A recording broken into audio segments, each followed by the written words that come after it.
Hey guys, welcome to the making of City Guide Austin. In this video, I'll be showing you how I made the Mike Could City Guide about Austin, Texas. So let's jump right in. I'm starting this project on my iPad in the app Procreate.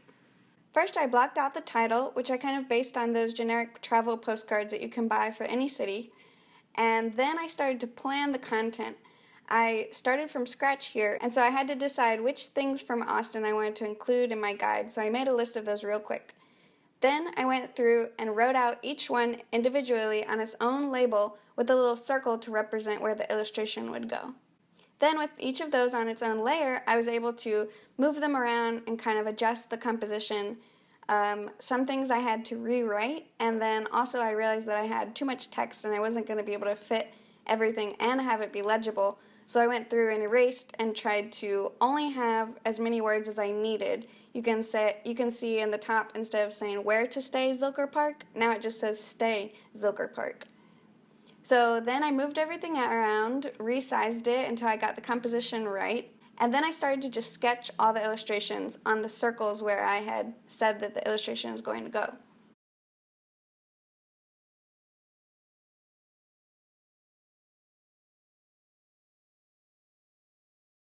So as I'm sketching these things, I'm pulling things up on Google so I can get the look of everything right, the angle of the food truck and the logo of Torchy's Tacos, things like that. I want to be not completely realistic, but I want them to be kind of accurate because this is a city guide, not just a fictional illustration.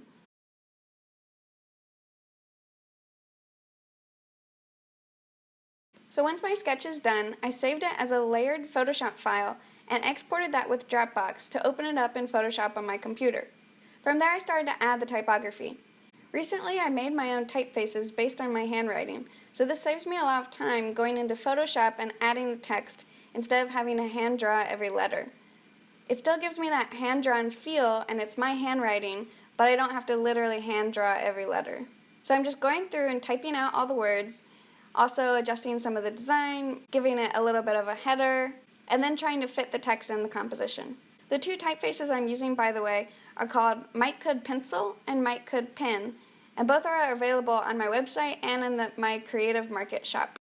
So from here, I'm just resizing a few things and trying to fit the text with the illustrations so that everything's kind of spaced well and balanced in the composition.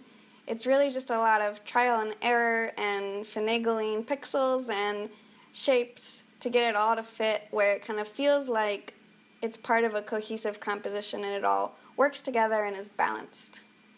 The part that gave me the most trouble was this Franklin barbecue or you could section in the bottom right hand corner.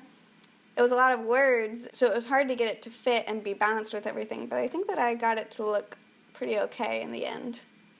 So then I just cleaned up a few things in the sketch, and then real quick I made my color palette up in the top. I don't like to spend a whole lot of time on color because I think that you can get lost in the world of color. There's infinite colors that you could use, and so I really try and just make quick, intuitive decisions about color, and it usually works out in the end. Sometimes I end up changing things as I go along.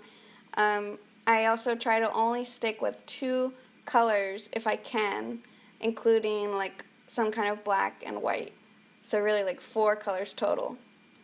So once I'm done with this and I've got all my typography set, my composition set, and my color palette made, then I save it as a Photoshop file and keep that on my computer. And then separately, I save it as a JPEG and send that through Dropbox back to my iPad. Then I open that JPEG up on top of my original sketch in Procreate and start making a color study. I do this just real quick, not focusing on like staying in the lines or keeping everything clean. I just do this to see like how the colors could balance in the composition and to make sure that my color palette is going to work before I get involved with all the details. So that worked out and I was happy with how the color palette was working. So I filled in the title first and then I went through and inked all of my sketches.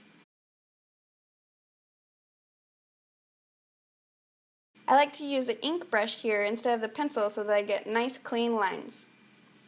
Then once I was happy with all the inking, I went through and started filling in all the colors. I do each color in a different layer so that if I decide later on in Photoshop that I want to change the colors, it's super easy. So then once I was done filling in all the colors, I save this again as a new layered Photoshop with like a V2 so I know which one it is, and then I send that through Dropbox back to Photoshop on my computer. So back in Photoshop, I take all my live typography from my original Photoshop file and put it on top of my new Photoshop file. Then I can get rid of the JPEG that was on the bottom of my Procreate file, and now I have live text that I can still edit if I want to. So then I went through and just made any last minute changes that I wanted to that I wasn't able to do in Procreate. So for example, I thought this black was looking kind of harsh against the other colors, and so I experimented with a few different versions of what that color could be. So I just went through and tried different things, and I landed on this kind of dark navy blue grayish color. Then I went through and changed the colors of my typography to match with my color palette, just using white and that dark navy blue. And then finally I like to add some texture to my illustrations, and so I have these watercolor textures, and I just applied that and played around a little bit with the adjustment layers to get that right so that it was textured but not in your face, kind of like a subtle texture. And that's it. Here's the final Mike Could City guide on Austin, Texas. Thanks so much for watching, and I'll have a new making of video next week. If you'd like to stay up to date with these kinds of things and get some more freebies and tutorials, go to my website at mikecouldstudio.com and sign up for my newsletter. Thanks again, and I'll see you next week.